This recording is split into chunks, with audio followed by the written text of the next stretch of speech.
నొప్పి మాయం, సర్జరీ దూరం, ఆపరేషన్ లేకుండా మోకాళ్ల నొప్పులకు ఆధునిక చికిత్స ప్రాణ పెయిన్ క్లినిక్. 22 సంవత్సరాలు దిగిన ఫోటోకి ఈ ఫోటోకి ఏమీ తేడా లేదు. కళ్ళజోడు ఒకటే తప్ప. నిన్ను చూసే కాపీ కొడుతున్నాను నేను. నీకు తెలుసా 97లో నీ మ్యారేజ్కి వచ్చాం అక్కడికి, పాలకొల్లు. అవును, అప్పుడు ఎలా ఉన్నా ఇప్పుడు అలాగే ఉన్నా. సరేనా. ఇప్పుడు ఫైనల్గా ఒక్క ఛాన్సు అని మనకి ఇష్టమైన చాలా తక్కువ రేర్గా ఉంటారు. అలాగే కృష్ణవంశీ గారి దర్శకత్వంలో ఒక్క సీన్ చేసినా చాలు అని ఆర్టిస్ట్ అప్పుడు ఫీల్ అయ్యేవారు. మనం ఉన్నప్పుడు చాలా వంశీ గారు ఒక్క వేషం ఇచ్చిన చాలు, ఒక్క సీన్లో చేసినా చాలు అని ఫీల్ అయ్యేవారు. అట్లాంటిది మీరు ఖడ్గం, మహాత్మా, మళ్ళీ హీరోగా కాకుండా క్యారెక్టర్ కూడా గోవింద్ నండవర్ చేయడం జరిగింది. సో ఇందాక ఫస్ట్ నిర్మాత వద్దన్నా ఏదొద్దన్నా చేయడానికి సో అలా ఒప్పుకున్నారు కాబట్టి అప్పుడు వంశీ గురించి ఇప్పుడు వంశీ గురించి మీరు ఏం చెప్తారు?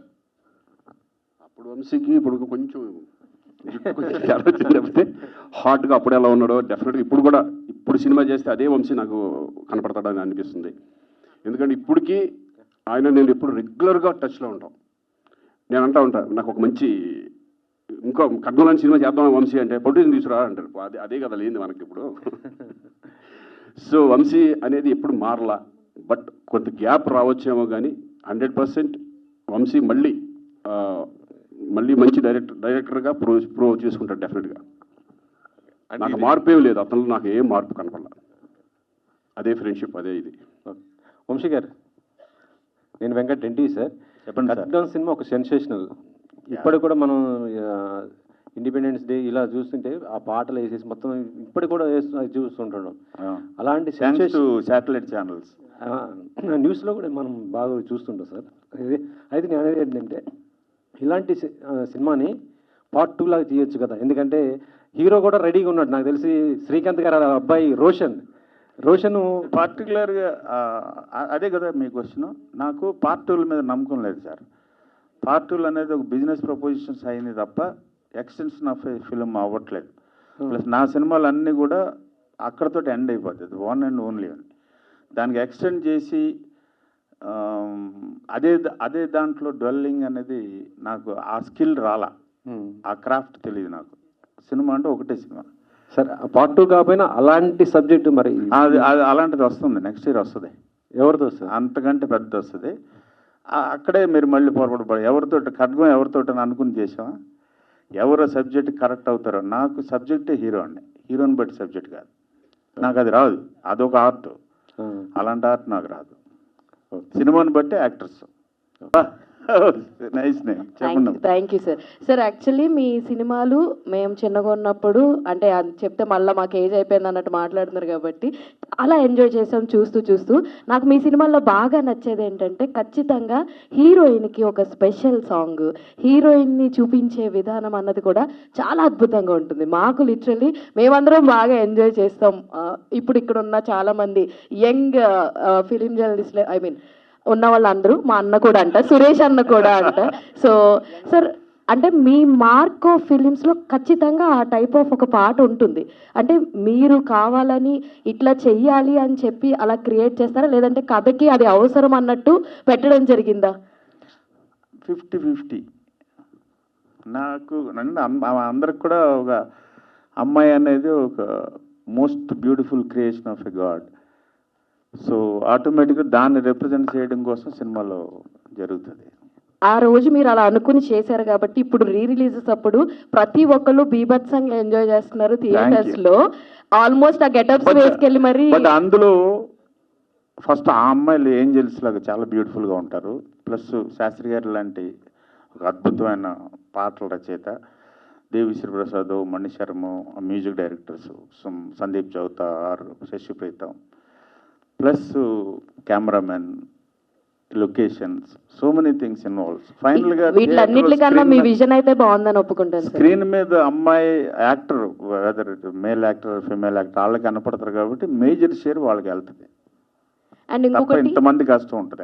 అండ్ ఇంకొకటి రీసెంట్ గా చెప్తున్నటువంటి మురారి రిలీజ్ ఏదైతే అయిందో అప్పుడు థియేటర్ లో జరిగిన సందడి మీరు చూసారు. ఆల్మోస్ట్ ఫ్యాన్స్ ఏ తరహా రచ్చ అన్నది చేశారన్న చూసారు కదా, మ్యారేజ్ ఏదైతే ఉందో సార్. అది చూసిన తర్వాత what is your first feeling sir? ఏంట్రా ఇది? ఫస్ట్ ఆఫ్ ఆల్ మ్యారేజ్ అలా చేసుకోవడం చాలా తప్పు అనిపించింది, బాధ అనిపించింది నాకు. మన కల్చర్కి ఒక అర్థం ఉంది, ఒక పరమార్థం ఉంది, వెనకాల ఒక సెన్స్ ఉంది. కన్స్ట్రక్టివ్ థియరీ ఉంది, ఒక కన్స్ట్రక్టివ్ ఆలోచన ఉంది దాని వెనకాల.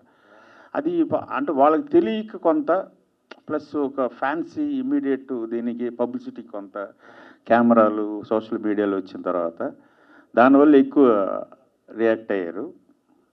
God forbid them, God bless them, but that's wrong I feel. Sir hi sir. Hi, ఎక్కడ? ఇక్కడ ఓకే. శరత్ సార్. ఈ మూవీలో పర్టికులర్గా అంటే ఏంటి స్టార్టింగ్ అందరూ రోజ్ చేస్తారు అనుకున్నాను, అందరూ ఏంటి చాలా సాఫ్ట్గా. వీఆర్ ఫ్యాన్స్ ఆఫ్ ఖడ్గం కదా సార్. కాదు చేస్తా.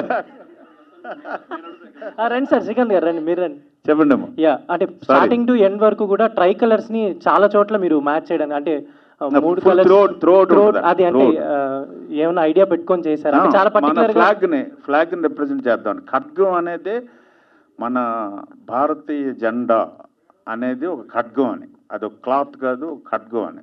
దాని గురించి తప్పుగా మాట్లాడినా, తప్పుగా ఆలోచించినా, దాని పట్ల తప్పుగా ప్రవర్తించినా ఆ థాట్ ప్రాసెస్ ఒక ఖడ్గం అయ్యి మనల్ని వేసేస్తాను.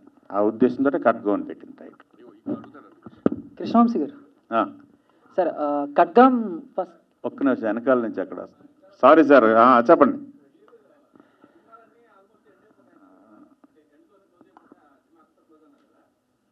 కంక్లూజన్ లేదు కదా దానికి, అందుకే లాస్ట్లో ఆ క్వశ్చన్ వేసాను, ఈ మారణ హోమానికి అంతం ఎప్పుడు ఎక్కడ. ఇవాళకి 35 years తర్వాత కూడా అదే పరిస్థితి ఉంది. అవునండి, అవునండి, అవునండి కృష్ణవంశీ గారు sir. So Khadgam first day first shoot experience ఏ సీన్ ఫస్ట్ తీశారు? సో గుర్తుందా దాని గురించి ఏమన్నా? తిట్లు తిన్నాను ఫస్ట్ సీన్కి. Sir first scene first shot early morning Charminar దగ్గర శ్రీకాంత్ను షఫీ చేజ్ మార్నింగ్ 3:30కి వెళ్ళి స్టార్ట్ చేసాం. 9:30 నుంచి శ్రీకాంత్ కొడతాడు అనుకున్నాను ఆ రోజు. అంటే తనకి ఆల్రెడీ పాపం నీ పెయిన్ ఉంది, నీ ఆపరేట్ అయింది. పొద్దున 4 నుంచి స్టార్ట్ అయితే ఈవినింగ్ వరకు పరిగెడతానే ఉన్నాం పాత బస్తీలో. నేనే పొరపాటున అన్నాను, నీ ఇష్టం పెట్టుకో, ఐఎమ్ రెడీ అన్నాను. ఆ మాట అంటాం అయిపోయాం. ఎక్కడెక్కడ పెట్టి ఎప్పుడు పరిగెత్తరా, సందులు పరిగెడతానే ఉన్నాను. నమస్కారం పెట్టి, అరే నీతో ఎప్పుడు నేను పెట్టుకోను. అది ఫస్ట్ డే. కృష్ణవంశీ గారు, నా ఇష్టం ఛానల్ నుంచి శివాజీరాజన్ అండి. 20 సంవత్సరాల నుంచి అల్లూరి సీతారామరాజు తీస్తారని నన్ను ఊరిస్తున్నారు సార్. అది ఎంతవరకు వచ్చింది? తీస్తారా, పోస్ట్ పోన్ చేస్తారా, ఉంటుందా, ఉండదా? డబ్బులు తీసుకుని వచ్చేయండి, రేపే చేశారు సార్. అదే ఏం రెడీ. శ్రీకాంత్ గారు మీకే. సో బేసిక్గా ఇందాక మీరు మాట్లాడుతూ నువ్వే నువ్వే అనే సాంగ్ మీకు ఎంతో ఫేవరెట్ అన్నారు. అదే నువ్వు అదే, సో మీకే కాదు చాలా మందికి కూడా అది ఒక లవ్ యాంథమ్ యా. లాగా వాళ్ళ లైఫ్ లో. అవును. సో ఇందాక మాట్లాడుతూ కొన్ని సీన్లు చేయడానికి నేను కొంచెం మొహమాటం సిగ్గుపడ్డాను అనిపించింది. మాకైతే స్క్రీన్ మీద చూస్తున్నప్పుడు అది ఎక్కడ కనిపించలేదు. అంటే మీరు అంత బాగా కనిపిస్తే చేశారు, ఎలా కుదురుతుంది అది? మీరు అంత బాగా చేశారు. బట్ అంటే అంత దూసుకుని వెళ్ళలే నేను. అదే అదేనే కాదు, నాకు కొంచెం మొహం ఎక్కువ. సరే అది వంశీ చెప్తాడు, అది సార్ ఎన్ని వంశీ టేక్స్ చెప్పాలి. తీసుకున్నారు సార్ మొత్తం ఆ సాంగ్ చేయడానికి ఎన్ని టేక్స్ తీసుకున్నారు? టేకులు అంటూ ఏం లేదు, రిహార్సల్ ఈయంతో చేసేవాడిని ఫస్ట్ అనేవాడు. Single takes. ఇప్పుడు ఆ సాంగ్స్ మాంటేజ్ సాంగ్స్ అంటారు బేసిక్గా, కొరియోగ్రాఫ్డ్ సాంగ్స్ కాదు, ఐ మీన్ స్టెప్స్ తోటి ఉన్న సాంగ్స్ కాదు. అందుకని కొరియోగ్రాఫర్ లేకుండా నేనే చాలా నా సినిమాలో వచ్చి చాలా పాటలు నేనే చేస్తాను. 3 days చేసాం, వియన్నాలో చేసాం. సో ప్రతి షాట్ ఫస్ట్ కన్సీవ్ చేసిన తర్వాత శ్రీకాంత్ తోటి, నేను శ్రీకాంత్ని, నువ్వు సోనాల్ బెంద్రే అని చెప్పి మేమిద్దరం చేసి, ఆ తర్వాత ఇప్పుడు నేను సోనాల్ బెంద్రే, నువ్వు శ్రీకాంత్ చేయరా అని మేమిద్దరం చేస్తుంటే ఆ అమ్మాయి చూసి సోనాలి మా ఇద్దరిని తిట్టి అప్పుడు తను చేసి అలా చేసాం సాంగ్ అని. ఓకే. సో బాగా తనకి ఇంట్రోవర్ట్ కొంత, షైనెస్ కొంత, ప్లస్ గర్ల్స్ అనగానే కొంచెం చాలా ఇంటిమేట్గా ఉంటాయి షార్ట్స్. సో అవన్నీ సిగ్గుపడుతూ ఉండేవాడు. దాన్ని కొంచెం ఓవర్కమ్ చేయడానికి ఒక టైం పడుతుంది కదా. షఫీ గారు సో ఇందాక మాట్లాడతారు, మీరు షూట్లో ఉన్నప్పుడు ఆయన అన్న ఒక మాట మీకు బ్లెస్సింగ్ లా ఉంది అనిపించింది అన్నారు కదా, ఏంటి ఆ మాట? ఏమన్నా చెప్పచ్చా బయటికి మీడియా, లేకపోతే అది మనసులోనే? ఎప్పుడైతే ఇన్వాల్వ్ అయ్యి ఆ మాట అమ్మ ఏంట్రా ఇంత ఇదిలో ఉన్నాడని అనే అర్థం ఏంటంటే అంత ఇన్వాల్వ్ అయిపోయి చేస్తున్నాడని. అంటే యాక్టింగ్ అనేది మేమంతా మామూలుగా జనరల్గా అంత అదే దాంట్లో ఉంటాడు. ఇంత మూర్ఖుడు ఏంట్రా బాబు, ఈడేవడరా బాబు ఆ ఉద్దేశంలో అన్నాం అన్నమాట. అదేం తిడతాం కాదు, యాక్టర్గా ఇంత పర్ఫెక్షన్ అంత ఇన్వాల్వ్మెంట్తో చేస్తున్నాడు, ఏమో ఎక్కడి నుంచి తీసుకొచ్చారా బాబు ఇతన్ని అనే టైప్ ఆఫ్ ఉద్దేశం అంతే. షఫీ గారు, ట్రూ ఈ సినిమా రిలీజ్ అయిన తర్వాత మీ మీద మాత్రం బీభత్సమైన కోపం అసలుకి జనాలకి కానీ అసలుకి బయట కూడా అసలుకి మీ మీద అటాక్లు కూడా జరిగే అవకాశం ఉన్నట్టు ఉంది అసలుకి. అంటే అంత బాగా జీవించారు నిజంగా, అంటే ఆ క్యారెక్టర్ అంత ఉంది కదా, మీకు ఎలా అనిపించింది సార్ ఫస్ట్ మీ ఆ సినిమా చేస్తున్నప్పుడు?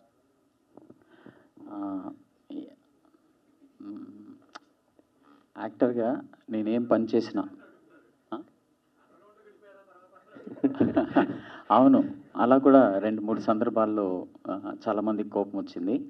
ఈవెన్ అప్పుడు ప్రత్యేకంగా ఒక స్పెషల్ షో ఏర్పాటు చేశారు ఎవరికి, మన అప్పుడు కొంత అంటే ఫిల్మ్ రిలీజ్ అయ్యాక కొన్ని ఒడిదుడుకులు వచ్చాయి, కొన్ని చోట్ల నుంచి అబ్జెక్షన్స్, కొన్ని బ్యాన్ చేశారు, కొన్ని చోట్ల ఒకరిద్దరు చనిపోయారు, చాలా విచారకరం. అప్పుడు ఏంటంటే స్పెషల్గా ఒక షో వేశారు.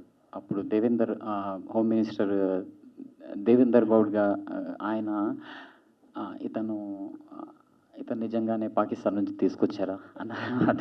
అలాగా అంటే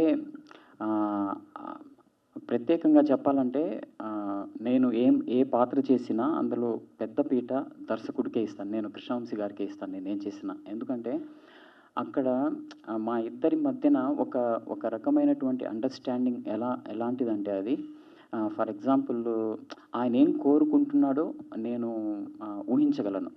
నేను ఎలా చేస్తానో అంటే ఈవెన్ నేను ఏడీగా పనిచేస్తున్నప్పుడు 100 లెన్స్ పెడితే 100 లెన్స్కి ఎలాంటి యాక్టింగ్ చేయాలి, 24 లెన్స్ పెడితే 24 లెన్స్కి ఎలాంటి కంపోజిషన్, బాడీ లాంగ్వేజ్ ఉండాలన్న అంతే. అంటే ఆయన లెన్స్ చెప్పిన తర్వాత ఫలానా లెన్స్ అనేసి నేను యాక్టర్స్ కానీ బ్యాక్గ్రౌండ్ కానీ అవన్నీ సర్చ్ చేసేవాడిని అనమాట. సో ఇంత డీప్గా వెళ్ళడానికి తర్వాత నేను నేర్చుకున్న అంటే నేషనల్ స్కూల్ ఆఫ్ డ్రామాలో నేను తీసుకున్న ట్రైనింగ్ కానీ, లేకపోతే నాకేంటంటే నేను ఏ పని చేసినా ఎంత శ్రద్ధగానే చేయాలనుకుంటాను. నాకు ఇష్టమైన పని, నాకు ఇష్టమైన వృత్తి నటన కాబట్టి ఆయన ఏం చెప్పినా దాన్ని నేను ఒక ఆత్మను దాంట్లో క్రియేట్ చేయడానికి నేను ఇప్పుడు కూడా అదే ప్రయత్నం చేస్తాను. నాకు చాలా ఇష్టం. సో అంత బలంగా ఇంపాక్ట్ చేయడానికి నేను ఒక్కడనే కాదు, నాకు ఇచ్చిన ఇన్పుట్స్, వంశీ గారు నాకు ఇచ్చిన ఇన్పుట్స్, నా మెథడ్ యాక్టింగ్కి ఆయన చాలా సపోర్ట్ చేశారు. నేను ఎక్కడన్నా ఉండాలన్నా, నేను ఎక్కడన్నా వెళ్ళన్నా, నేను స్టడీ చేయాలన్నా ఒకటి చాలా జాగ్రత్తరా అని చెప్పేవారు, జాగ్రత్త చేసేవారు. ఇవన్నీ ఆ ప్రాసెస్లో నేను చాలా డీప్గా వెళ్ళడానికి ఆయన సహకారం లేకుండా ఉంటే, ఆయన నన్ను యాక్టర్గా ఆ మెథడ్ యాక్టింగ్ని, ఆ ప్రాసెస్ని అర్థం చేసుకునే ఒక దర్శకుడు దొరికినప్పుడు నటుడికి ఎక్స్ప్లోర్ చేయడానికి చాలా స్పేస్ దొరుకుతుంది. ఆ స్పేస్ ఉంది కాబట్టి ఆయన నాకు ఇచ్చారు, నా మెథడ్ యాక్టింగ్ అర్థం చేసుకున్నారు, క్యారెక్టర్ని కూడా అలా నాకు ఇంజెక్ట్ చేశారు కాబట్టి నేను చెప్పగలిగాను, నేను చేయగలిగాను. వితౌట్ డైరెక్టర్ నా ఒక్కడి వల్ల ఏమయ్యేది కాదు, అంతే. Whole credit goes to Guruji. Srikanth గారు. Sir, I'm Anjali from TFPC. First of all అయితే ఇందాక మీరు మాట్లాడినట్టు చెప్పినట్టు ఖడ్గంలో ఫస్ట్ టైం మిమ్మల్ని చూసినప్పుడు ఒక ఫ్యామిలీ హీరో, అప్పటి వరకు అమ్మాయిలందరికీ ఒక రొమాంటిక్ హీరోగా కనిపించిన మీరు ఆల్ ఆఫ్ సడన్ సీరియస్గా, ఎమోషనల్గా, కోపంగా కనిపించేసరికి ఏంటి ఇలాగున్నారు అని చాలామంది అనుకుని ఉంటారు. బట్ మీకు ఫర్ ద ఫస్ట్ టైం ఈ ఖడ్గం గురించి, ఈ క్యారెక్టర్ గురించి చెప్పినప్పుడు మీరేమనుకున్నారు? అండ్ అనుకున్నారా లైక్ నేను క్యారీ ఫార్వర్డ్ చేయగలనా, ఇంతగా నన్ను యాక్సెప్ట్ చేయగలరా అని ఏమైనా అనుకున్నది ఉందా?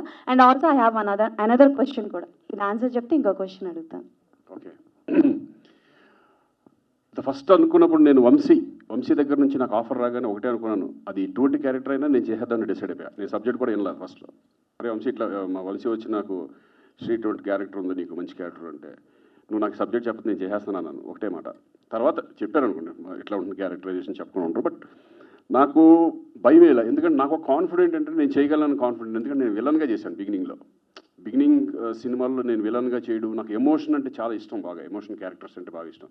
ఆ కాన్ఫిడెంట్ అంటూ నాలో ఉండేది. బట్ అది నమ్మాలి కదా, డైరెక్టర్స్ నమ్మాలి, ప్రొడ్యూసర్స్ నమ్మాలి. వంశీ నన్ను నమ్మాడు, ఎందుకంటే పాత బస్తీలో మా షూటింగ్ దగ్గరికి అప్పుడప్పుడు వచ్చేవాడు, నేను ఫైట్ చేసినప్పుడు చూసి, అంటే నాలో ఏం చూశారని వంశీ గారిని అడగాలి అసలు. ఎందుకంటే ఆయన నా మీద డెఫినెట్గా శ్రీకాంత్ చేస్తాడని ఒక కాన్ఫిడెంట్తో నాకు ఆ క్యారెక్టర్ రావడం జరిగింది.